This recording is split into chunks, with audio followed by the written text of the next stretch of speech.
waaqayyo dhabbamu ija isaan cacamne cacabseerran wansa sandii gamne diddiige ulfina boojuu baatuutti nu bobbaasa waaqayyo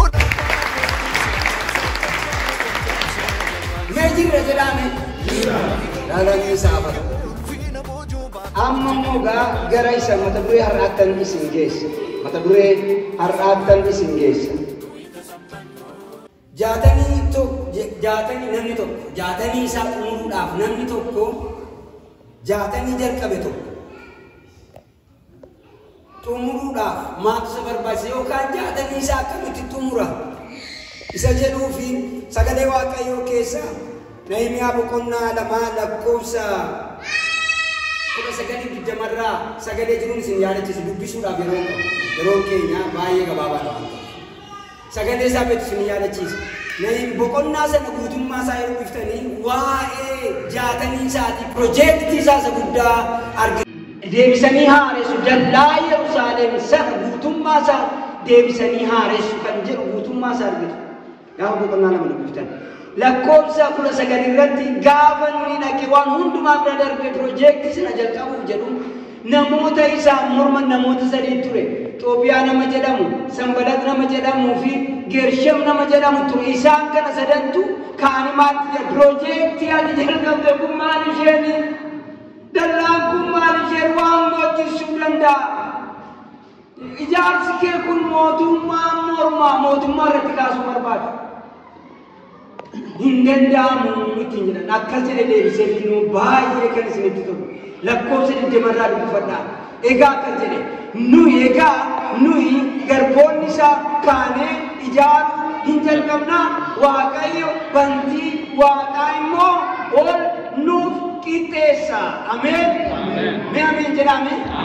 Waaqayyo ol nuuf qixxeessadha. Maqaan isaa haa ulfaatu. Egaa piroojeektii keenya xumuruudhaaf nuti amala piroojeektii keenya yookaan amala jaatanii keenya sana beekuun nurra jira.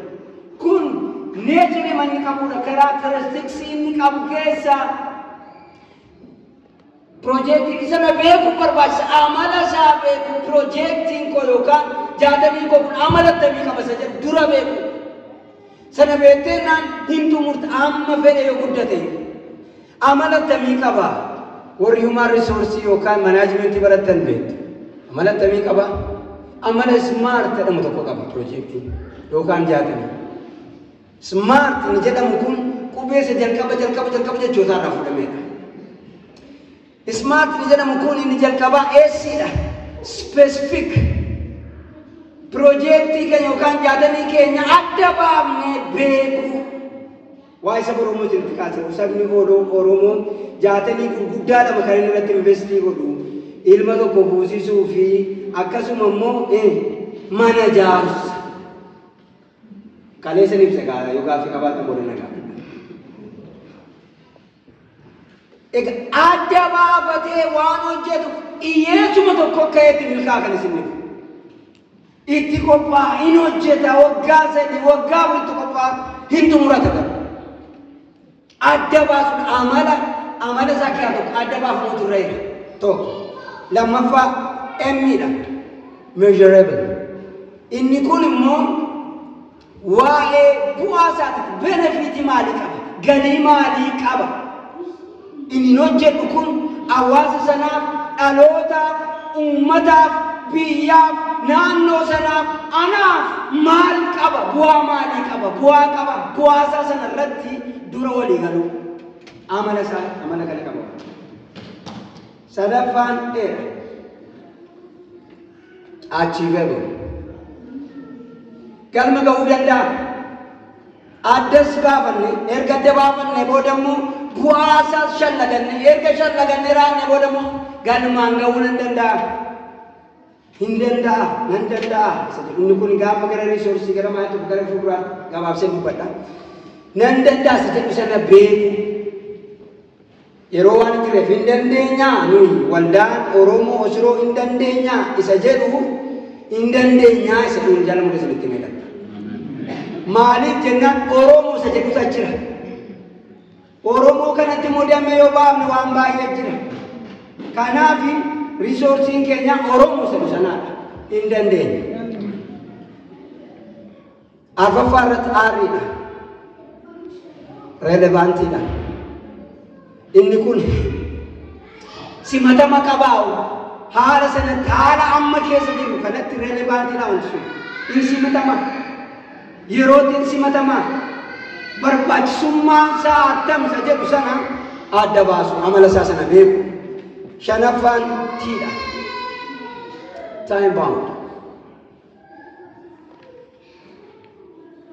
Specific deadlines qabaachuu ture. Guyyaa itti xumuramuu irra jiru lafa kaa'amu ture. Guyyaa itti xumuruun sirra jiru lafa geessu ta'enna bara baraan ture.